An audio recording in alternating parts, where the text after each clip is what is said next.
Bonjour à tous, bienvenue sur Psychobrio, la chaîne où je parle des relations entre personnes au niveau psychologique. Avant de commencer, si vous ne l'avez pas déjà fait, n'oubliez pas d'appuyer sur le bouton d'abonnement ci-dessous. Aussi, n'oubliez pas de cliquer sur la cloche de notification.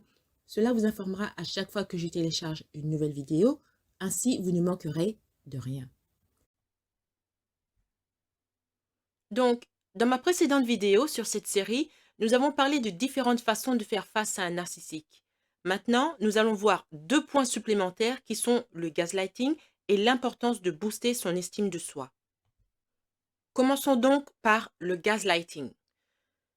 Si vous avez eu affaire à un narcissique, vous avez peut-être remarqué un comportement qui est connu sous le nom de gaslighting. Qu'est-ce que le gaslighting? Eh bien, les personnes qui se livrent à ce type de manipulation nient la réalité d'une manière qui vous amène à douter de vous-même et de vos expériences. Par exemple, lorsque Marjorie a confronté sa mère sur les mauvais traitements qu'elle a reçus dans l'enfance, la mère a nié, elle a tout nié. Elle a nié que elle avait maltraité sa fille, elle dit non, ça s'est pas passé comme ça.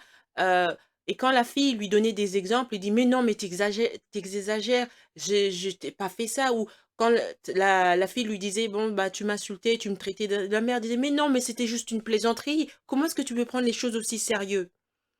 Qu'est-ce que la mère est en train de faire? Elle est en train de pratiquer le gaslighting. Elle est en train de faire douter à sa fille la réalité. C'est ça le gaslighting.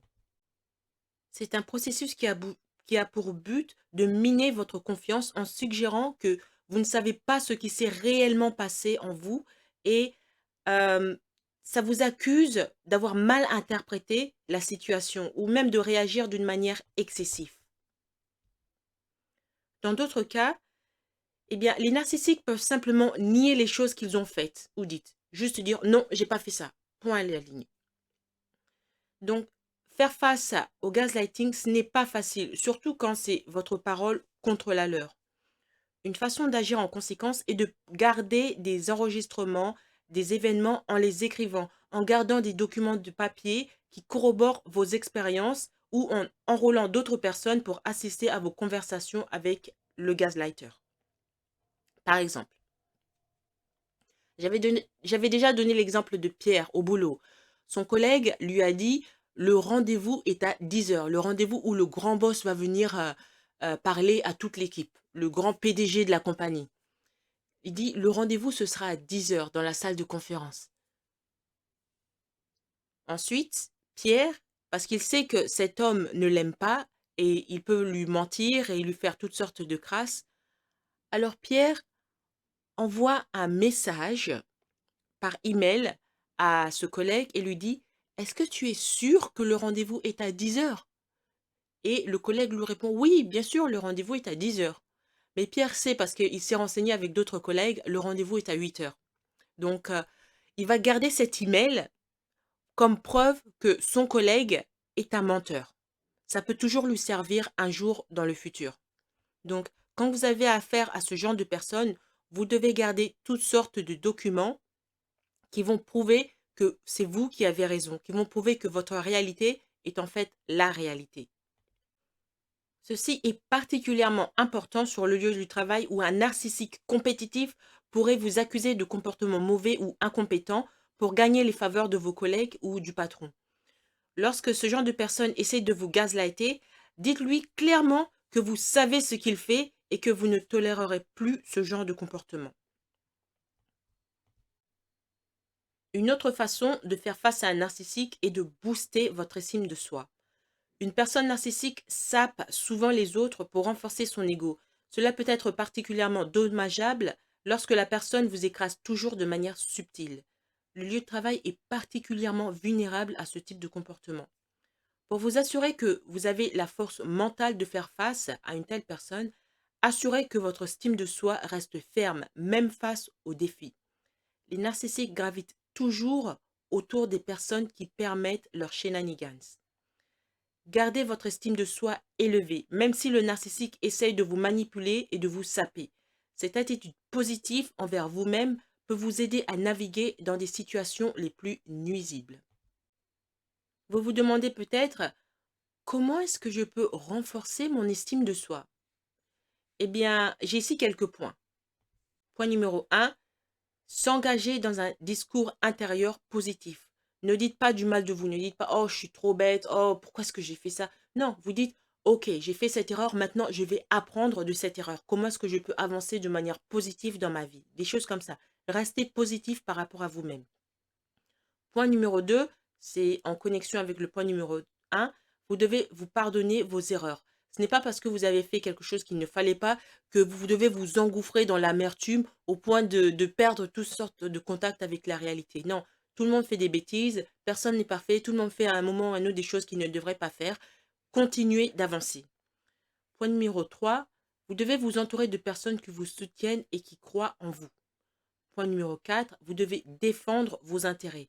Quand quelqu'un est en train de vous attaquer, dites pas: «Oh ouais, c'est vrai, tu as raison». Non, non, non, non, non, vous devez vous défendre. Bien sûr, vous devez le faire sagement, vous ne devez pas le faire de manière agressive. Mais par exemple, si quelqu'un vous dit: «Oh, mais c'est toi qui m'as dit de faire ça», eh bien, vous pouvez lui dire: «Écoute, personne t'a forcé à faire ça. Tu as le libre arbitre. Si tu veux le faire, tu le fais. Si tu ne veux pas le faire, tu ne le fais pas. Mais je t'ai suggéré de faire ça et c'est toi qui as accepté. Donc, vous devez relancer la responsabilité chez les autres. C'est une pratique qui est souvent utilisée chez les avocats. Relancer la responsabilité chez l'autre personne. Vous ne devez pas assumer tous les dégâts. Le point numéro 5, vous devez vous traiter avec gentillesse et respect. J'avais fait une vidéo sur ça. Vous devez vous traiter comme si vous étiez votre meilleur ami. Et enfin, le point numéro 6, rechercher de l'aide. Vous n'arriverez pas toujours à tout gérer vous-même. Dans certains cas, il faut rechercher de l'aide. Donc, faire face au comportement dysfonctionnel et parfois abusif d'un narcissique peut être épuisant. Maintenir des relations saines avec d'autres personnes attentionnées et solidaires est particulièrement important lorsque vous avez une relation avec un narcissique, qu'il s'agisse d'un colocataire, un membre de votre famille ou un partenaire romantique, voire même d'un collègue. Donc, avoir d'autres personnes vers qui vous pouvez vous tourner pour parler de ce à quoi vous faites face peut être un moyen d'obtenir un soutien émotionnel et une perspective. Par exemple, lorsque Marjorie a eu des problèmes avec sa mère, elle est partie voir la voisine parce que la voisine aussi est une maman. Elle avait besoin de voir comment une autre maman va réagir à tel problème. Donc, elle a eu une autre perspective d'une autre personne. Ça l'a aidé à la maintenir dans la réalité. Vous devez rechercher des relations saines avec d'autres personnes dans lesquelles, heu, avec les autres personnes qui peuvent vous écouter, prendre et qui vont vous traiter avec respect. Vous devriez vous sentir libre d'être, vraiment vous autour d'eux, en sachant que ces gens vont respecter qui vous êtes. Au travail, par exemple, vous devez résister à l'envie de bavarder et vous devez aussi vous rappeler que le narcissique est habile dans l'art de retourner vos mots contre vous. Donc cependant, vous devez tenir votre supérieur informé du comportement du narcissique en privé pour aider à contourner les efforts du narcissique pour vous saper. C'est pour ça que, comme j'ai dit, c'est important de garder toute documentation. Si quelqu'un, vous avez des doutes sur la sincérité de cette personne, enfin, que vous ayez des doutes ou pas, hein, dans tous les cas, dans 100% des cas, quand quelqu'un vous donne une instruction ou vous dit tel rendez-vous aura lieu tel jour à telle heure, renvoyez tout par email. Vérifier et revérifier par email. Comme ça, vous gardez des traces. Dans le cas de Pierre, c'était Pierre, hein, son collègue lui a dit: «Le rendez-vous est à 10 heures». Mais Pierre et ce collègue étaient en compétition pour une promotion et le grand boss allait arriver cette semaine, pour voir comment est-ce que, la filière se passait en fait, co et comment est-ce que la filière était gérée. Donc le collègue voulait humilier Pierre. Donc il lui dit: «Le rendez-vous est à 10 heures», alors que le rendez-vous était à 8 heures. Si Pierre n'avait pas été intelligent et n'avait pas, double check, n'avait pas vérifié et revérifié et confirmé tout par email, il se serait pointé à 10 heures alors que le rendez-vous était à 8 heures. Il aurait été humilié dans la salle, de conférence. Tout le monde lui aurait dit: «Pourquoi tu es là? Pourquoi tu es là 2 heures plus tard? Tu aurais dû être là à 8 heures». Et ça aurait été très mal pour lui, il n'aurait pas eu la promotion, il aurait peut-être même pu être viré. Donc, vous devez être conscient des dangers qu'il y a autour de vous quand vous êtes avec un narcissique. Un narcissique, c'est quelqu'un qui ne vous aime pas. Même s'il vous sourit, même s'il vous appelle mon meilleur ami, même si de temps en temps il vous fait du bien, je sais pas moi, il vous prend en voiture pour vous emmener au boulot ou des trucs comme ça, au fond, dans son cœur, il ne vous aime pas. Quand il aura l'occasion de vous écraser, il le fera. Surtout si ça peut faire qu'il vous domine. Surtout si ça peut faire qu'il ait quelque chose en plus que vous n'avez pas. Par exemple, une promotion au boulot. Donc, gardez des preuves, soyez intelligent. Donc, en gros, ce que j'ai dit jusqu'à là, c'est que le soutien social peut aider à compenser le stress de traiter avec un narcissique. Vous devez vous confier à des personnes en qui vous avez confiance et un moyen important d'obtenir du soutien et de la force. Ces gens-là sont là de votre côté. Le narcissique n'est pas de votre côté. Donc, vous devez avoir votre propre camp qui est de votre côté, qui est là pour vous soutenir. Ça peut être votre famille, vos amis, etc. Il y a des cas où il faut juste lâcher l'affaire, hein. Il faut partir, il faut quitter la situation. Donc, vous vous demandez peut-être, quand faut-il partir?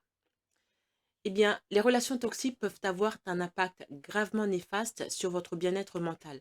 Si le fait d'être entouré d'un narcissique vous cause de la détresse et rend difficile votre fonctionnement normal, envisagez de mettre fin à cette relation.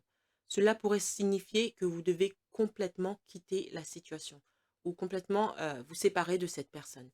Ça, c'est à voir au cas par cas. Chaque personne est unique.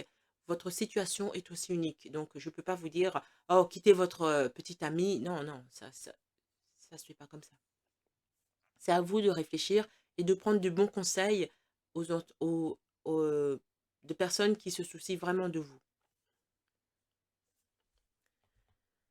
Dans certains cas aussi, comme je l'ai déjà dit, il faudra obtenir de l'aide. Que vous viviez toujours avec un narcissique ou que vous soyez sorti de la relation, parler à un professionnel de la santé mentale peut être utile. Recherchez un thérapeute qui a des connaissances et de l'expérience dans le traitement du narcissisme. Parce que tous les thérapeutes, tous les psychologues n'ont pas eu une formation en ce qui concerne le narcissisme. Donc, trouvez un qui sait de quoi il parle. Votre thérapeute pourra vous donner un aperçu et cela vous aidera à mieux comprendre votre situation et vos expériences. Donc, pour conclure, je dirais que vivre avec un narcissique peut avoir de graves conséquences sur votre bien-être mental. Il est important de parler à un thérapeute qui peut vous aider à comprendre votre expérience et à trouver une sortie de secours. Vivre avec un narcissique n'est pas facile. Cela peut être épuisant et difficile, mais il y a des choses que vous pouvez faire pour rester fort, soutenu et en bonne santé mentale. J'en ai parlé un peu dans cette série. Rappelez-vous que vous n'êtes pas le problème et ne prenez pas leur comportement personnellement. Vous devez créer des limites fortes, vous devez protéger votre estime de soi et rechercher des relations saines avec des personnes qui se soucient vraiment de vous. En fin de compte, rappelez-vous que vous n'avez pas besoin d'attendre qu'une relation devienne toxique pour y mettre fin. Merci d'avoir écouté cette vidéo. Avant de partir, n'oubliez pas de vous abonner et de partager cette vidéo en ligne. Il y a sûrement quelqu'un que vous connaissez qui a besoin d'en savoir plus sur ce qu'il en est réellement des narcissiques et des problèmes de santé mentale. Si vous aussi, vous voulez me demander de développer un sujet sur les relations psychologiques qui vous intéressent, vous pouvez me contacter par le moyen de mon compte Buy Me a Coffee. Le lien est en bas. Merci et à bientôt.